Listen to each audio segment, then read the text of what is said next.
Question number 8 है, show that radius of curvature for the catenary y is equal to c cos hyperbolic x by a is equal to the portion of the normal intercepted between the curve and x axis. Also radius of curvature varies as the scale of the ordinate. तो देखिए सबसे पहले rho निकालते हैं।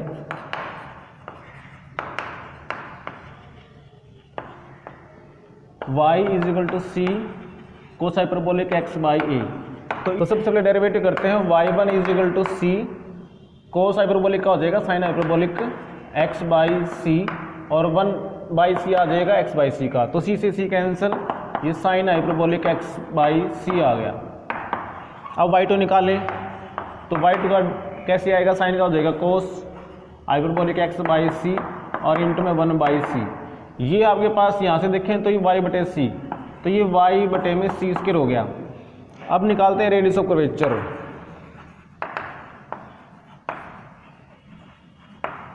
रो is equal to 1 plus में y1 square power 3 by 2 और y में है y2।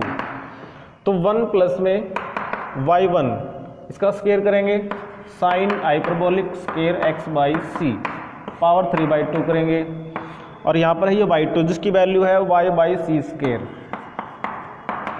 तो ये बन जाएगा कोस हाइपरबोलिक स्क्वायर और कोस की वैल्यू है y बटे सी, तो ये y बटे सी और ये स्क्वायर आ जाएगा और पावर 3 बाई 2 और ये है y बटे में सी स्क्वायर।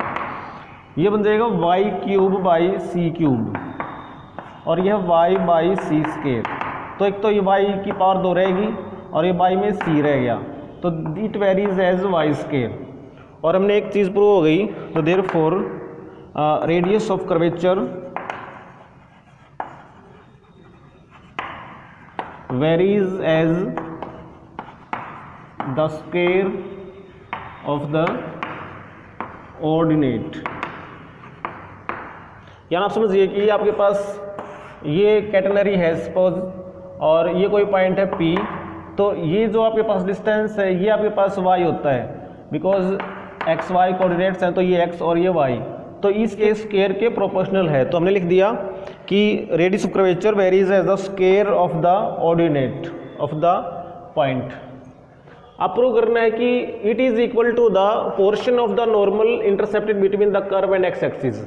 यानी ये जो पॉइंट है P, यहाँ पर जो नॉर्मल आएगा हमारे पास, नॉर्मल क्या होगा, इसके टेंजेंट के जो टेंजेंट है हमारे पास उसके परपेंडिकुलर। सपोज ये टेंजेंट है इस पॉइंट पे और इसके जो परपेंडिकुलर जो आपके पास आएगी नॉर्मल, तो हमें ये डिस्टेंस देखने की कितनी है।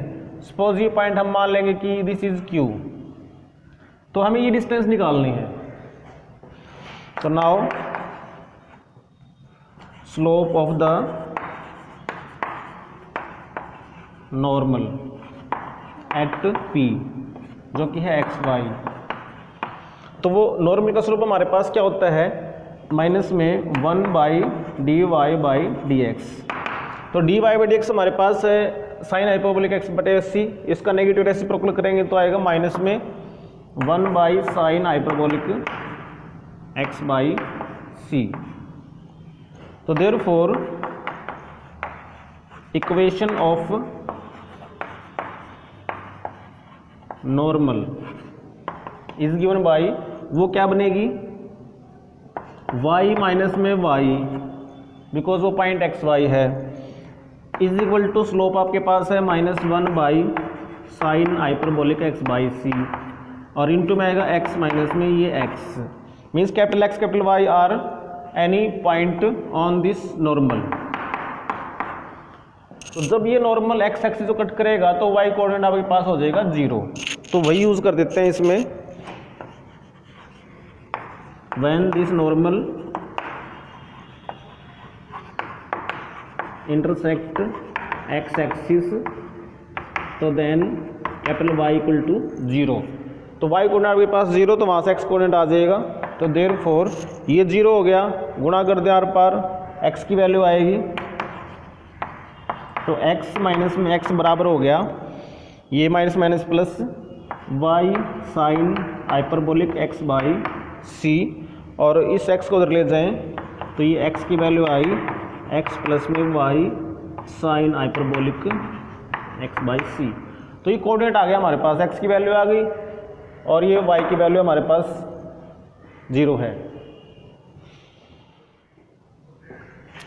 तो देयरफॉर अब ये पी क्यू की लेंथ निकाल लेते हैं। ये इंटरसेप्ट जो हमारे पास उसकी लेंथ हमारे पास आएगी, ये पॉइंट एक्स वाई है और ये कैपिटल एक्स 0 है, इसमें एक्स की वैल्यू ये है।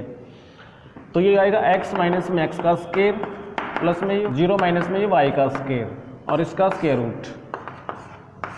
तो x माइनस एक्स अगर यहाँ से करते हैं तो वो आता है y sine hyperbolic x by c, इसका स्क्वायर और ये आपके जस्ट y स्क्वायर, जिसमें से y स्क्वायर कॉमन आ गया और ये sine hyperbolic square x by c और ये प्लस में 1, ये बनता है कोस हाइपरबोलिक स्क्वायर। अब ये एक रूट कैंसिल कर देगा स्क्वायर को, तो ये बचेगा y cos hyperbolic x by c और cos hyperbolic x by c की वैल्यू है y बटे सी, तो ये y इंटू वाई बटे में c that is y square by c और यही हमारे पास रेडियस ऑफ कर्वेचर था। तो hence radius of curvature is equal to the portion of normal at P intercepted between the curve and x axis। तो दोनों ना इक्वल आ गई। अब क्वेश्चन नंबर 15 करते हैं कि find a point on the parabola at which the radius of curvature is this. तो radius of curvature निकालते हैं सबसे पहले। The given curve is y square equal to 8x। यहाँ से हम x निकाल लेते हैं जो क्या आएगा y स्क्वायर बाई में 8। अब डिफरेंशिएशन करते हैं विद रिस्पेक्ट टू y, तो dx बाई dy हो जाएगा 2y बाई 8 दैट इज की y बाई 4। अगेन डेरिवेटिव करते हैं तो d2x by dy square, y का 1 बाई 4।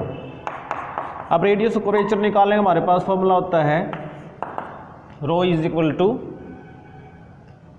1 प्लस में dx बाई dy इसका स्क्वायर पावर 3 बाई 2 और बाई में d2x बाई dy स्क्वायर।